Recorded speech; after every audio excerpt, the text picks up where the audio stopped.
What's the point in journalism? What's the point in journalism? Why am I even doing this? Why am I even doing this? Waking up, unable to shift low-level anxiety, dreading the return to the millennial hustle. This is no life. What is the remedy beyond binning it all off and heading for the hills? I already spend £60 a week on talking therapy, and after a quick Google, I realised the latest alternative therapies were all close enough to my house to try.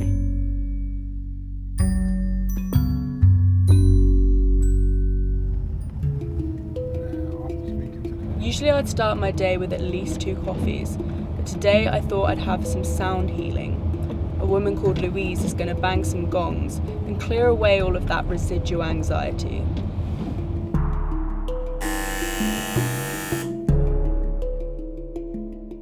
The frequencies from these instruments actually put you in theta brainwave mode, which creates an environment for serotonin. So it really helps reduce stress and take those anxiety levels down. And what do I have to do? Do I just lie here and let the gongs take me away? Yeah. So the best way to approach a session is to just really be in a sense of surrender about it and just allow whatever's coming up for you to come up. Therapy where I have to do no work, that sounds ideal. Yeah. Okay, Hannah, so just closing down the eyes. Give yourself permission to relax, to receive, and to surrender to the experience.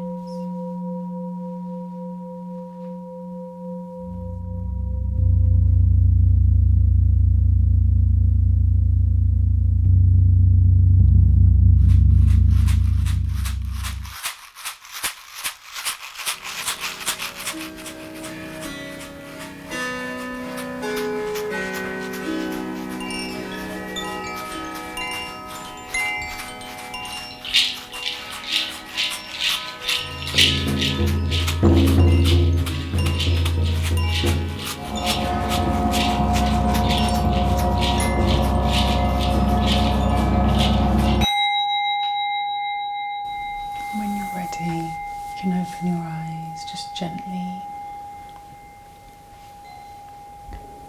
I feel like tired but also more awake. Yeah, it does that. I was having certain images and feelings, sort of like a dreamlike experience. Mm-hmm. Is there any relevance to what comes up? It's that surreal state when you're just going off to sleep and you have all these weird thoughts and you're like, am I awake or am I asleep? It's basically the gateway to the subconscious. So always pay attention to those feelings because they're coming from somewhere and they're like messengers. Thank you so much, Louise. I really genuinely enjoyed it. Oh, pleasure. I'm feeling slightly more refreshed after my morning sound bath, a small price to pay for getting gonged into oblivion. I'm on my way to BreathPod. They use a method called transformational breathwork, which basically involves releasing traumas through hyperventilation and a lot of belly poking. So we're going to do a deep breathing practice. This practice, basically, we open up through the physical restrictions, but also what we do as humans, when we are going through different emotional states, we hold our breath to stop feeling those emotions as they arise. So we're going to feel the feelings as we're drawing them out and then we're releasing them. Yeah. So it's about like finding the bricks and throwing the bricks away. Spot on.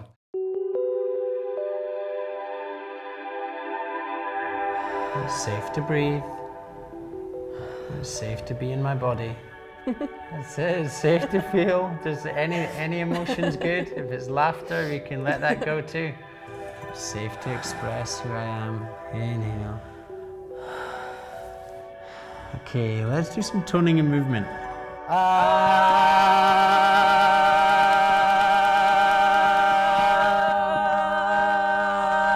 Maybe the neck is up.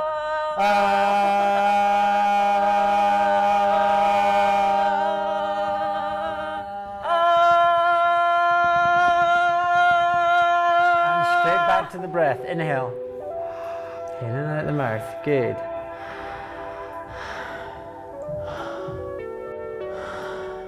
Please open your mouth. It's safe to let go of the past. I love and forgive everyone. Okay, let's do some toning again. Really go for it.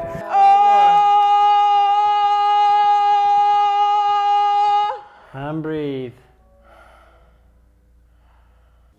I feel quite high. I feel nice though. I felt like I really cleared out my body.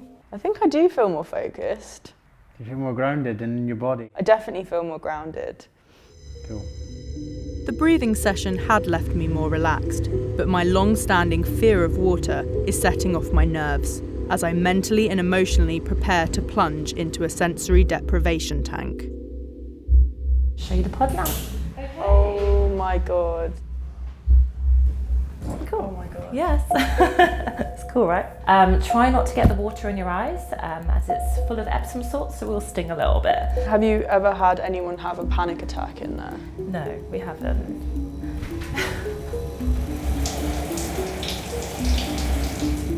I'm just gonna get in now.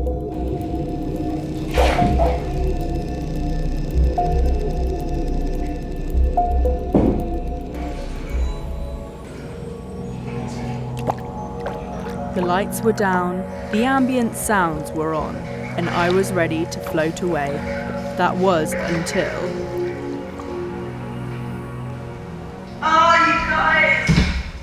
I've got so much stuff in my eye! Fuck's sake! I can't get it out of my eye! Please help!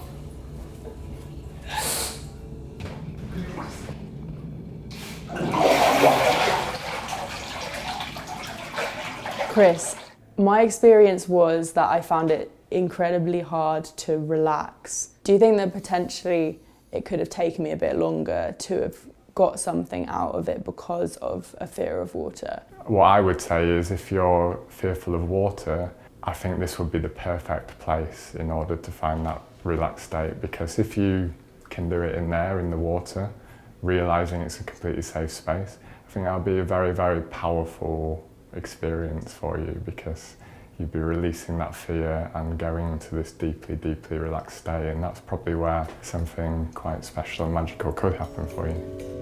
What a load of nonsense. Maybe I can't meditate. Maybe I just didn't want to lie in a lukewarm bath. Ultimately, I couldn't relax due to the niggling belief that I would be the first person to drown in an isolation tank. Now for my final session, the emotional freedom technique. I'm hoping this will tap away at some of my more general anxieties. Rachel, could you tell me exactly what tapping is? Because I've seen a lot of stuff on the internet and I'm not exactly sure. It really is tapping on a series of different points in the body which link to different meridian lines, and it also works with your conscious mind, your unconscious mind and your subconscious mind. It's really, really important that what's being said resonates with you. Even though I have anxiety about writing. I find it really hard to concentrate. I choose to love and accept myself anyway. What's the point in journalism? Why am I bothering? Why am I even doing this? Why am I even sat here tapping right now? This anxiety. I wish I didn't have it. But I do at the moment. I release and let go. I am safe. And then take your rest. And take a nice deep breath. And exhale. I'm feeling like I've been in quite like a deep meditative state. So you want to give people the tools to be able to tap at home? Yeah, as far as I'm concerned, people fix themselves. I'm just a facilitator. I think it's really important for people to be able to have tools that they can use outside of therapeutic spaces. Thank you so much, Rachel. You're welcome. That was weird, but I liked it. Yeah. Rachel's tapping about had genuinely helped to calm me, and I was feeling really positive about my work. I'm on my way home for some traditional and no-cost bed therapy. Sure enough, I woke up feeling at peace. That could have been the time away from the office, but I'd quite like to believe that everyone has an alternative therapy suited to them.